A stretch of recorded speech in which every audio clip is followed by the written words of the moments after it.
Hey guys, I stayed up. Well, I'm usually a night owl anyway, so who the fuck cares? But I have been waiting for this all week. Yeah, it's finally here. We're finally here to see it to talk about Ice Nine Kills Silver Scream 2. Welcome to Horrorwood. And now I want a preference in case of any newcomers here who are looking for album reviews. I'm not. This channel is not usually an album review, and I don't consider myself like a true album reviewer. Like, there's a lot of other channels that are more equipped to talk about this, but I'm a fan of Ice Nine Kills. I've been a fan of them since listening to every trick in the book, and I've loved the guy. I've loved this band for a while, and I just thought, I love horror, I love metal, and I've always wanted to, I love talking about this band. And a lot of my subscribers have ended up liking this because I've talked about this band in length. So, I'm going to preference to anyone out there. This is not a regular, this is usually more of an album. This is not an album review channel. This is not a song-centric channel. So, yeah. So I apologize if I don't sound professional. I apologize in advance. I'm just a fan who wants to gush about this. So, what did I think? Initial thoughts of Welcome to Horrorwood. We are going to do a track-by-track review. I assure you we are doing a track-by-track review of each song. First and foremost, fuck coffee. I have metal now. I was tired and exhausted, and it's almost 1 a.m. as of this recording, and I was like, oh, I'm so fucking tired. And then I listened to this album. I guarantee you it woke my ass up. This album kicks you in the mouth. This is an album that really just kicks you in the mouth, holds you down, puts a knife in your gut, and is just try to sleep now, bitch. And I love it. I love this album. Everything that was good in Silver Scream, they took that and ran with it. They've upped the ante. I will say that Spencer was not kidding when he said that this was going to be a more theatrical album. I can clearly hear the theatrics in here. This, some of these songs play out tracks you would hear, especially the first song. That's a dead ringer for you hear in a Broadway musical. That first track, I'm not opening night obviously, but Welcome to Horrorwood feels like a opening track to a Broadway musical, a very dark one, maybe Repo the Genetic Opera. So, yeah. Oh god, I am so fucking ready to talk about this. So, anyway, let's dive right into it. Now I'm gonna skip opening night because it's really just audio. But I think it's a good way to I think it's a good opener, get you prepared, kind of like the scene in Frankenstein where Edward Van Sloan's character steps out from the behind the curtain, is he talks about the movie and is I think it'll shock you. It might even horrify you. So if anyone would not wish to subject their nerves to such a strain, now is your chance to, well, we warned you. It's kind of like that. It feels like that. And yes, I do have the track list because I listen to the songs out of order, so I just want to go track by track in how they're done, or else I'm just going to be a disorganized mess. Well, more so than I am usually.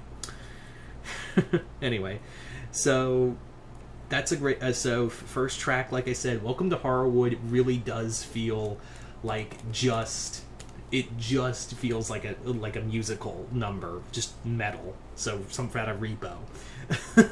This is such a great way to get things started, and honestly, I felt like a jump scare. When it broke into the second verse, it feels like I was just, oh, this is nice. This is a nice way to get things. Oh my god! I don't know if that was just me or that was the intention, but it felt like a legit jump scare in a track. Never have I been jump scared by a song. So yeah, this is brutal.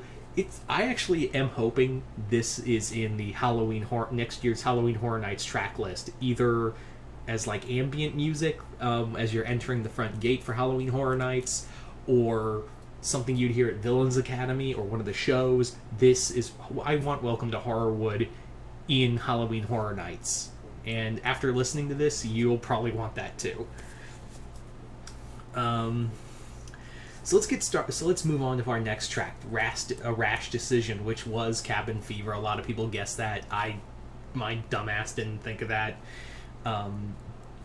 Rash Decision is a great biting album. It's fast, it's painful. Like, the best parts of this is when they're directly referencing the movie, and it just has that, like, kind of like that feel that if you ever watched Cabin Fever, you know what I'm talking about, of just that kind of just slow tearing of the flesh in this track. It's savage. It's just bites you hard. I love it. It's been really hard to pick of what my favorite track is, because even the weakest tracks in here, and trust me, there is a weak track in here that I feel like, comparatively speaking to everything else, is still good, but like it's the weakest. And you probably already know which one I'm talking about, but we'll get to that. So Rash Decision was a nice opener. It was a nice follow-up to Welcome to Horrorwood. It kept that train going. The one thing I loved about this, and it carried over from Silver Scream, was that this album, much like Silver Scream, feels like a roller coaster. It really does feel like you're strapped in and just shot out. And it's just a roller coaster for the whole time. So Rash Decision was a great one. Following that, we have one that we did know about, and that's Assault and Batteries. Of course, about Chucky from Child's Play. This is my friend Jason's favorite track so far of the album. I think he's still listening to it as of this recording, but right now it stands that this is not only probably his favorite track of the album, but is also one of his favorite songs from the band. I personally really love it. It's definitely a more savage hit. It bites hard.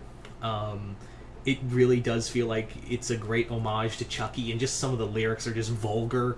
Just how you expect a song about Chucky would be, is just this vulgarity, just spewing out like, "Heidi-ho, bitch!" Or, it's time to, "Hey, Andy, it's time to play, motherfucker!" I can't do the scream. Obviously, it's 1 a.m. and there's people here sleeping, and I can't do screamo. I'm sorry. Anyway, it was a great track, and it was I honestly, of the 4 that got released, of the 4 before the album dropped, this was my favorite. And not to discredit the Funeral Derangement and Hip to Be Scared and Rainy Day, but like, this was my favorite because this really not just only embodied just how powerful the band is when they're really cut loose. This song also does the one thing I love about Ice Nine Kills, which gives a lot of homage to the character or movie they're referencing. So yeah, it hit on all cylinders. Assault and Batteries just hits on all cylinders. Moving on to the shower scene, obviously about Psycho. This is another great album, and this might be one of my favorites. I love how it really kind of plays with the psyche of Norman. The chorus is great. I really do love the chorus. It's fast-paced, but it's also melodic. It plays in that whole Broadway kind of feel. It really does have that kind of Broadway feel again, and a lot of these tracks do have that. And again, that's something intentionally what Spencer wanted, because he was such a fan of theaters. Yeah. So, love the shower scene. Funeral Derangements, this was the last track before the album dropped. This is obviously about Pet Sematary. This was brutal. This is probably my second favorite, and this one's brutal. I guarantee you, it's going to be so that chorus is going to be so great to hear live, because that's going to get the whole audience just into it. Like, that's going to be such an audience joined scene live. It was another good one. It kicks you in the teeth right from the beginning and just holds on to you. I don't know, maybe I kind of wish there was a reference to "No Fear" from what Gage says when he's dying. I was like, "No fear." Obviously, "Dead is Better" is part of the main lyrics. You kind of needed that for a Pet Sematary song, but like, I was kind of hoping Spencer would sneak in a "No Fear." Anyway, so moving on is to what I consider the weakest track, and this is just me, guys. If you like this song, that's totally fine. And like I said, even if it is the weakest track of the album, that doesn't mean it was bad. It's just compared to everything else, this was the weakest. Like, if I was to pick, like, what's the bottom of the barrel here, it's this one. Rainy Day. Rainy Day is obviously about Resident Evil, which it kind of gives me, like, me and my friend Jason have been thinking, like, maybe this is the doorway, like the bookmark into going Ice Nine Kills' next album maybe would be about horror games, maybe. Rainy Day has a really great, like, guitar riff, and it's really cool, and honestly I want someone to re-edit the Welcome to Raccoon City trailer with this song, because what's going on? Really? That's the song you went with in the trailer? Really? Again, it does have a great riff, and I think Spencer's chorus in here is really good. But like I said, it just, like, even like listening to it like 9 times, I listened to it legit 9-10 times the day it dropped. But like the whole time I was like, I'm just not feeling it. Like, it's just, I mean, it's not bad, but like it's not something I'm gonna go back to. Even like I listened to it so many times, I was like, it's a great riff and it's like a good chorus, but like it just feels like something missing. Maybe it's just me. Moving on to Hip to Be Scared. This was the first track of the new album, and I like it. It's definitely, like, I love how much fun it is. That's the key thing here. Obviously referencing American Psycho and that whole riff when it goes into Hip to Be Square, or Power of Love, actually. That's actually more, because it goes right into a riff like from the Power of Love, which I thought was weird, but it works. And having Jacoby Shaddix from Jacoby Shaddix from Papa Roach here. Although a lot of people were like, "Hey, he's not in the song at all." It's funny because Shaddix and Spencer really do sound alike. Like, it took me a few tracks, because even I was like, "Hey, where's Shaddix? I thought he was in the track," and I was like, "Oh, it's him at the end after the." Oh, okay, they do sound alike. But it's a fun track. This one is where clearly Spencer and the band was having a lot of fun with the album, and I can't fault them for that. Next up, we have Take Your Pick. They said this features the lead singer of Corpse Grinder, and holy shit, they weren't kidding when they said this was going to be a brutal track. This one, obviously referring to My Bloody Valentine, this is great. It's brutal, it's fast, it's just punches you in the mouth. This is another great one. I'm gonna listen to it a few more times. It's definitely, like, it is hard to pick, because obviously I love all these tracks, but like this is one, like, I'm gonna have to listen to a few more times to be like, okay, I really love this one. This was the one, Take Your Pick was the one I was really excited for, because I love My Bloody Valentine, and to hear that the lead singer of Corpse Grinder was to hear all of that here, like, there was so much here. I'm gonna have to listen to it a few more times. For some reason, like, the shower scene really, like, I really dug it. But there is another song, and I think that one might be my favorite. We'll get to that one in a moment. Moving on to The Box. It's the song about Pinhead and the Hellraiser. It has a great chorus that is just in reverence to Pinhead. It references so much of the movies. And some of the sequels, too. There's a quick few references to the sequels, too, that I was not expecting. It does, and it's funny, too, because I feel like they kind of seamlessly chameleon a lot of the bands they work with collab in here.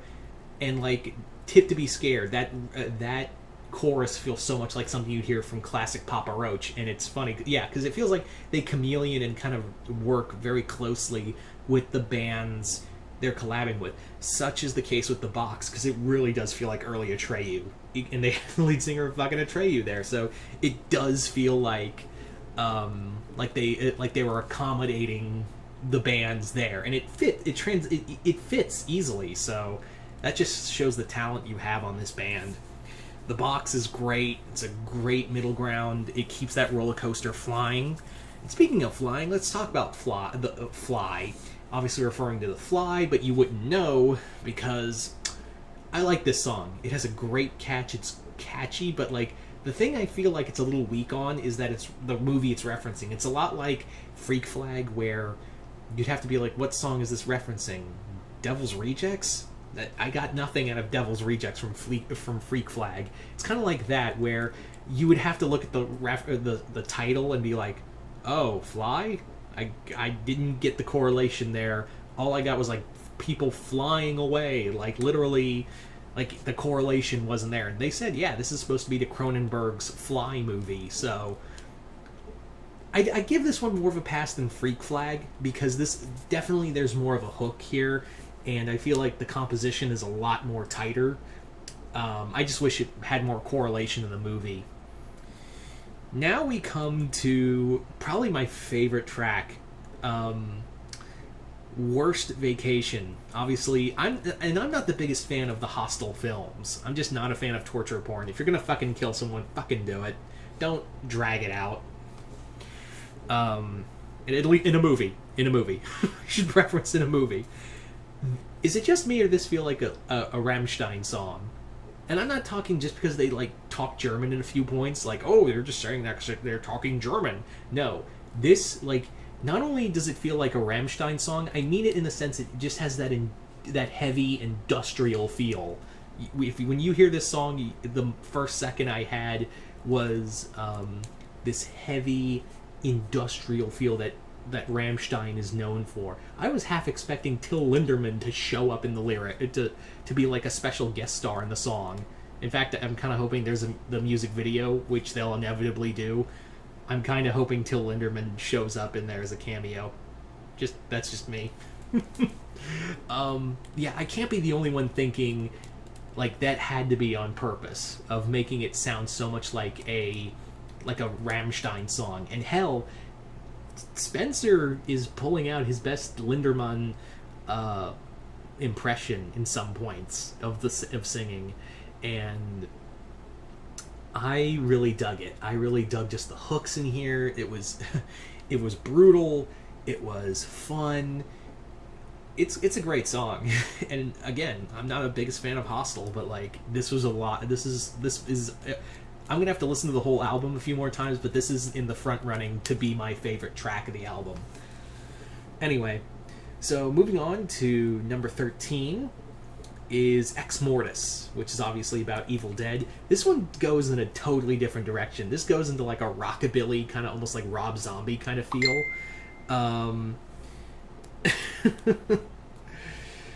It's a lot of fun. Like, this is another track much like Hip to Be Scared, where it's just fun. Like, you're just here to have fun, much like the Evil Dead movies. And again, there's great fun references to Evil Dead.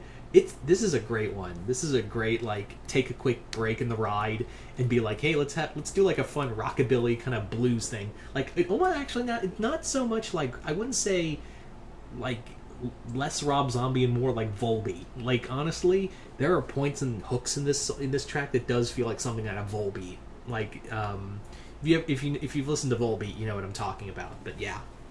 And finally, we cap off with the longest track, Farewell to Flesh, which is obviously referring to, you know, good old Daniel Robitaille himself. This is a great one. It's a very power ballad, but very savage at the same time. It's a brutal track, but it does play into the whole like gothic romance that the Candyman films were known for. It's a beautiful transition, and it fits seamlessly. It's a great ender. It really is a great ender for the album. All in all, this was a great album. It was so worth the wait. I was so pleased for this. I was so pleased with this album.